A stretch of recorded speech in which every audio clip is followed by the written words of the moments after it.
दोस्तों आप लोग देख रहे हैं भोजपुरी हैंगआउट और भोजपुरी हैंगआउट में आप लोगों का बहुत बहुत स्वागत है। दोस्तों खेसारी लाल यादव का 2 नए गाने का अपडेट सामने निकल कर आ रहा है।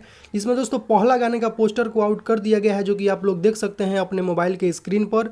दोस्तों गाने का नाम है ट्रकवा से देवघर, जो कि इस गाने को लिखे हैं कृष्णा बेदर्दी और इस गाने में म्यूजिक है आलम दिलशाद का। आप लोगों को बता दें कि इस गाने को कल यानी 17 जुलाई को सुबह में 5:45 में team films Bhojpuri YouTube channel के माध्यम से इस गाने का डायरेक्ट वीडियो को रिलीज किया जा रहा है। तो कल आप लोग इस गाने के लिए तैयार रहिएगा। तो दोस्तों दूसरे गाने के बारे में बात करें तो आप लोग देख सकते हैं एक मोशन पोस्टर को आउट किया गया है Balaji records Bhojpuri YouTube channel के माध्यम से। गाने का नाम है जय जय शिव शंकरा, जिसका पोस्टर बहुत ही पहले आउट कर दिया गया था और इसका रिलीज डेट अभी बताया नहीं गया था। लेकिन दोस्तों आप लोगों को बता दें कि इसका रिलीज डेट को भी आउट कर दिया गया है और ये गाना रिलीज हो रहा है परसों यानी 18 जुलाई को सुबह में 6:30 बजे Balaji records Bhojpuri YouTube channel के माध्यम से। और दोस्तों इस गाने को लिखे हैं पवन पांडे और म्यूजिक प्रियांशु सिंह का। तो दोस्तों इस गाने से काफी ज्यादा उम्मीदें हो सकता है कि खेसारी लाल यादव का इस साल का बोलबम का सबसे बड़ा हिट गाना हो। तो परसों इस गाने को रिलीज किया जा रहा है, तो परसों आप लोग इस गाने के लिए एकदम तैयार रहिएगा। तो दोस्तों अभी का कुछ यही अपडेट है, तो इस वीडियो में सिर्फ इतना ही। वीडियो अगर आप लोगों को पसंद आया हो तो वीडियो को लाइक करें, चैनल पर नया है तो चैनल को सब्सक्राइब करके बेल आइकन को प्रेस करके नोटिफिकेशन को ऑल कर लें।